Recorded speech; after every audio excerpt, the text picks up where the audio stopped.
Do you always start conversations with, "How are you?" And do you sometimes freeze because you don't know another way to start? Hi, everybody, and welcome back to the Slow English Podcast.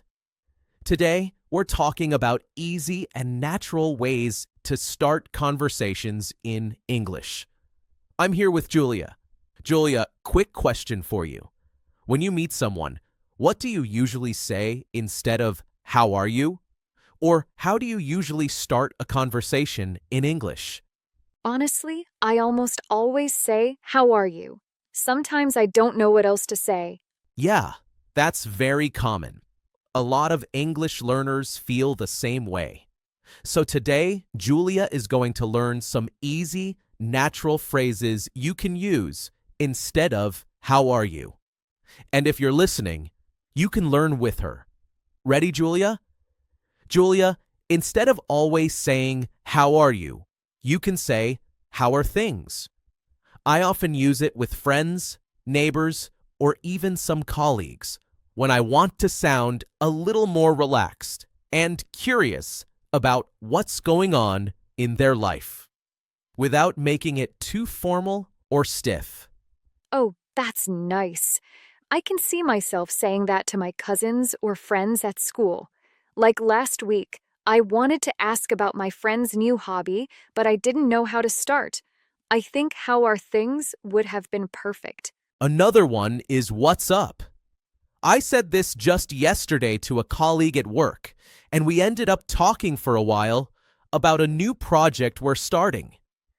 It's casual and friendly, and it makes the conversation feel very natural, almost like you're just checking in without needing a reason.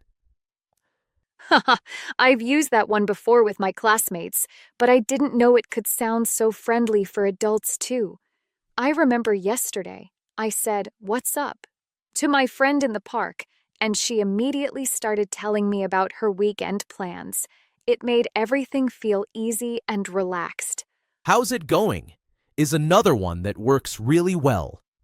I sometimes say this to my neighbors in the morning, and it's amazing how just a short question can lead to a small chat about their day, their plans, or even some funny stories they want to share, without it feeling formal or forced. Hmm, that's interesting. I think I can use that one at school too. Maybe when I see my classmates before class, I can just say, "How's it going?" And they might start telling me about homework or something funny that happened. If you want to ask about something a little more exciting or recent in someone's life, you can say, "What's new?" I usually ask this when I haven't seen my coworkers for a few days, and they often start telling me about something interesting, like a new hobby, a small trip, or even something simple that made them happy. It's a great way to make the conversation start naturally.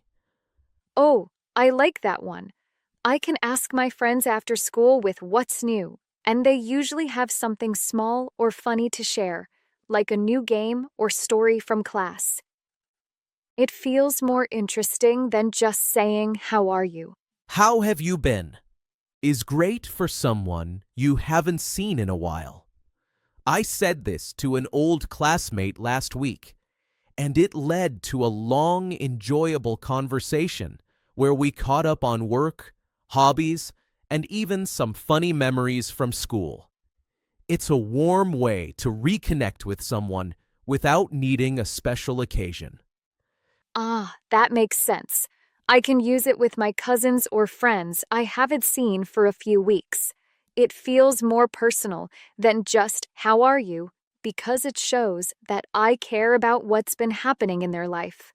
Another casual one is "How's life?"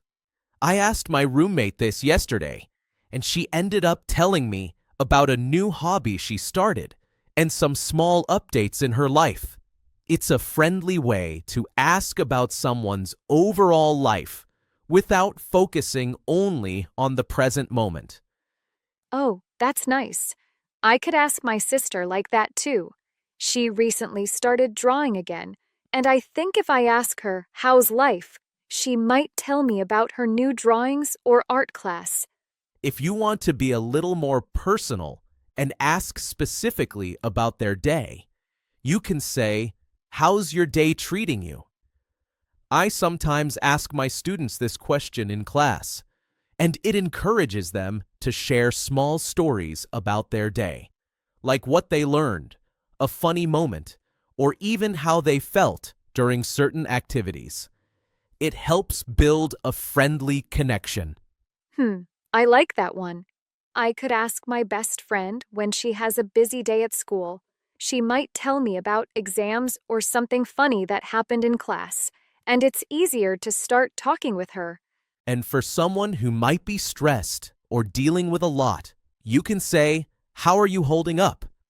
I said this to a coworker last week who had a very busy schedule, and she really appreciated it because it showed I cared without being too intrusive. It opened the door for a supportive conversation. Oh, I see. I can ask my classmates this during exam week or when they seem stressed. It makes them feel like someone understands and cares a little, even if it's just a simple question. Finally, if you want to check in about someone's mood or how they're feeling emotionally, you can ask, "How are you feeling today?" I asked my neighbor this yesterday because she looked a little tired, and she ended up smiling and telling me a small story about her day. It made the conversation feel warm and meaningful. Oh, interesting. I could ask my mom or my teacher this too. Like last week, my teacher seemed tired after a long day. If I asked her, "How are you feeling today?" she might have shared a little story, and it could start a nice conversation. Julia, here are a few more phrases you can try too. For example, "What's going on?" is simple and friendly. You could say it to friends or classmates, and it often starts a fun, casual chat. Oh, I like that. I think my friends would answer with something funny or interesting if I asked, "What's going on?" Another one is "How's everything?" I like using this with neighbors or acquaintances. It's polite, but also a little more relaxed than "How are you?" Hmm, that sounds nice. I could use it with my teachers too when I see them at school. You can also say, "How's your week going?" It's specific to the week and often helps someone start telling a story about their school or work experiences. Oh, yes. I could ask my classmates this on Monday morning, and maybe they would tell me about their weekend. That sounds fun. Another one is, "Anything exciting happening?" It's a great way to show interest in someone's life and encourages them to share something new or fun. Haha, I like that. I could ask my friends after school and hear about their weekend or something interesting they did. And finally, "How's your day been so far?" I use this one a lot because it focuses on the person's day and can start a natural conversation about small moments, funny incidents, or challenges they've faced. Oh, that's very useful. I can ask my friends this too, and maybe we can talk more about school or hobbies. See, Julia, now you have a lot of ways to start a conversation without always saying, "How are you?" You can use these phrases with friends, family, classmates, or even people you meet casually. Each one gives you a slightly different way to show interest and start talking naturally. Yes, that's really helpful. I feel more confident now, and I can try these phrases with my friends, cousins, and even people I meet at the park. It's nice to have so many options. I'm really glad to hear that, Julia. Remember, the key is just to pick a phrase that feels natural for you and the situation. You don't have to use all of them at once. Just try a few, and over time, it will start feeling completely natural. Yes, I understand. Um, I'm excited to try them. I think even my friends will notice, and it will make our conversations more fun. Absolutely. And the best part is, Once you get comfortable with these greetings, you can also start noticing how other people greet you, and you might even pick up a few new phrases along the way. Oh, that's true. I think I'll pay more attention next time I see my classmates or neighbors.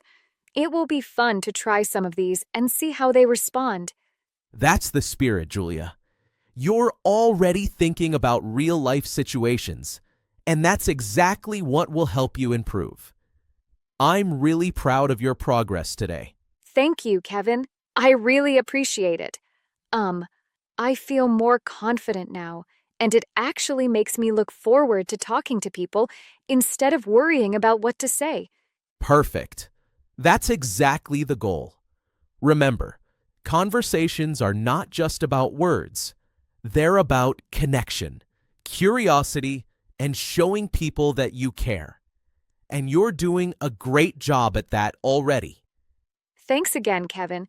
I really learned a lot today, and I can't wait to practice. You're very welcome, Julia.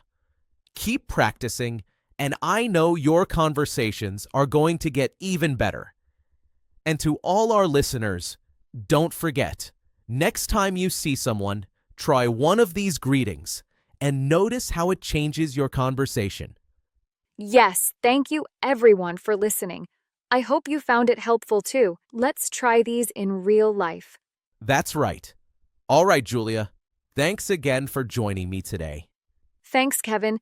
I had a lot of fun, and I feel ready to use these phrases tomorrow. Me too. All right, everyone.